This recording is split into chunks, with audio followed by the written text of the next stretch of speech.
Hello! Well, today I just wanted to show you another one of my ongoing projects and hopefully get a bit of work done to it as well. So I'll take the cover off and show you around.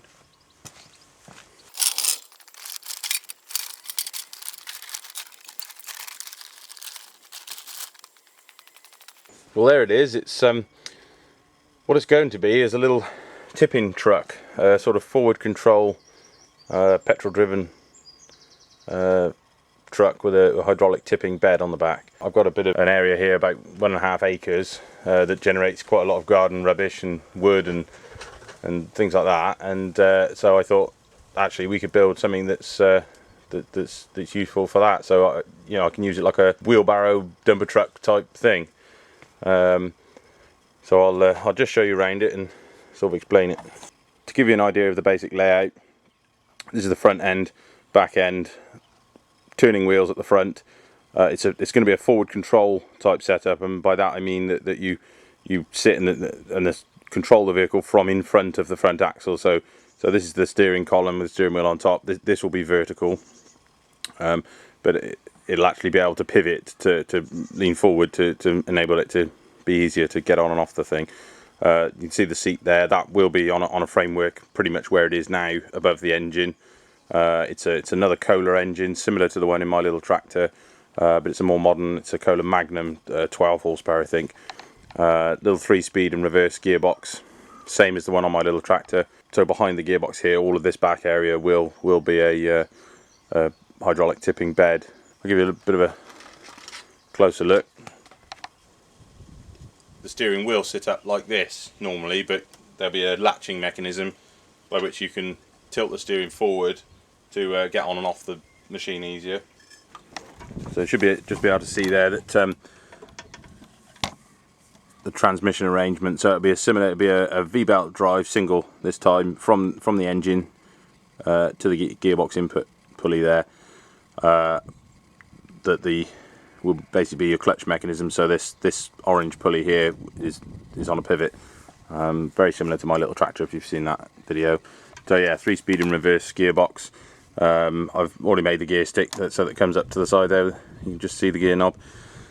That I need to do a bit of work on because it's a bit sloppy at the moment. Yeah, so through the gearbox into a chain drive, then single chain drive down to the back end. There's an intermediate shaft, basically just to achieve a higher gear ratio, to give the vehicle a slower speed. Yeah, so that reduces the drive speed quite significantly. Yeah, into a final chain drive, and another reduction there onto the back axle. So it won't have a differential, and that's deliberate for two reasons. The first being that adding a differential is more complicated and expensive. The chassis, as it's geared up, doesn't really lend itself to having a diff without significant modification, but also it potentially limits the off-road capability of the vehicle, because there's a few places here that are a little bit steep and can be a bit boggy, in the winter. And adding a differential effectively means that you can reduce the vehicle to one-wheel drive if one wheel's on something slippy.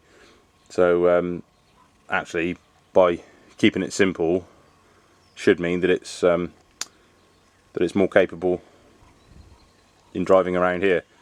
It's never going to be driven on tarmac, so I don't have to worry about any kind of wind up or it affecting the steering. Really, it's all loose surfaces here: grass, gravel, that kind of thing, mud. So yeah, shouldn't cause us a problem. So you can see the front axle there. It is a pivoted trunnion style front axle, just like on the little tractor. So it pivots around a central pin like this. This piece of box section here is going to be welded across the front there like a bumper, and that's going to support the sort of foot plate at the front then, if you like. And the pedals will be here somewhere for accelerator and brake, and probably a clutch pedal as opposed to a clutch lever. Yeah, so that's the basics of that project. I'm going to do some work on it now on the front end and try and get the steering and pedal arrangement figured out and started.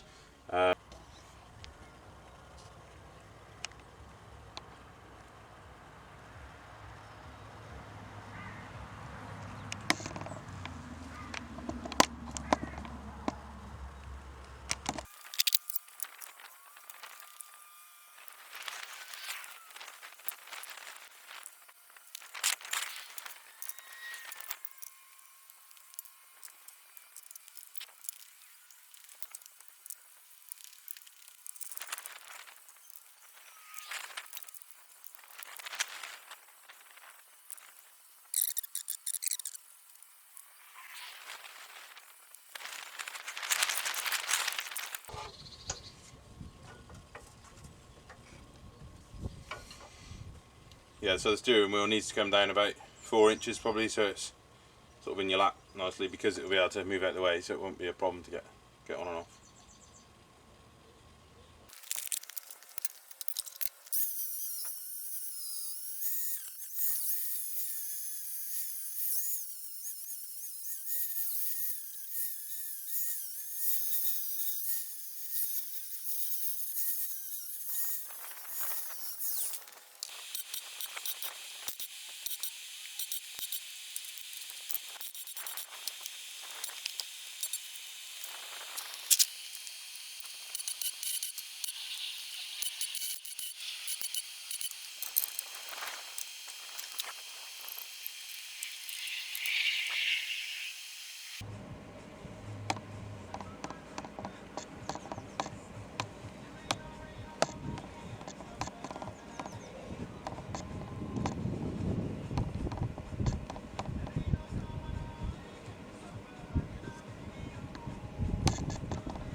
Similar to what I did on the jack for the trail mower, I need to add a sprung pin somewhere through this box section here into the framework that supports the steering box, so that it can be pulled out to enable the steering column to move.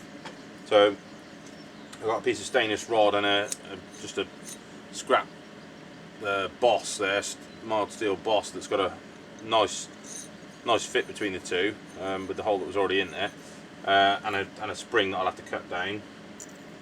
So I'm going to drill through the side here, weld this boss in as a guide, so it will act as a bush for this rod. The rod's stainless, so it won't rust and shouldn't seize up. And then I'll have to position this correctly, drill through to give me the right position for the locating hole. So I'm going to do that now.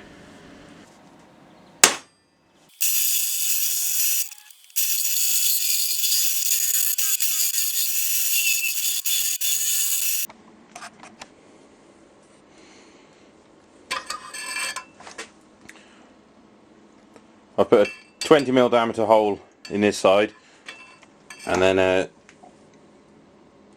8mm diameter hole this side. So if you can just see that, the rod will be nice and tightly located, so I can get it in there, through the 8mm hole. The bush will go into the 20mm hole with a bit of persuasion, get welded in there, so the rod will be nicely supported and free to move in and out. So the space in the middle is where the spring will live around the stainless rod, and there'll be a pin through it, just like on the jack on the mower drawbar. So when you pull back, the pin will compress the spring and want to force it back into the locked position.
Right, well I think I'm going to call that a day. That's everything done that I wanted to get done today. So I've just fitted the grill is the last thing, but mounted the front sort of bumper, cross member, whatever you want to call it.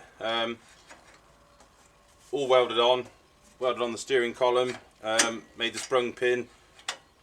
I'm really chuffed with that actually, it works really well. I'm going to have to come up with some sort of linkage so that you don't obviously have to reach down to it. Something that maybe a lever transfers to, you know, up to a lever on the steering column here, or maybe a foot pedal. But I'll think about that again. I'm also going to have to add some sort of stay bars up to the front of the grille here because it's a bit wobbly and it's a bit vulnerable because it's cast aluminium and it's quite old. And I noticed there's already a couple of cracks at the bottom. So just something to triangulate it down to these two bits of box section here. That'll be plenty. But no, I'm really chuffed for that. So thanks for watching, and I'll see you again.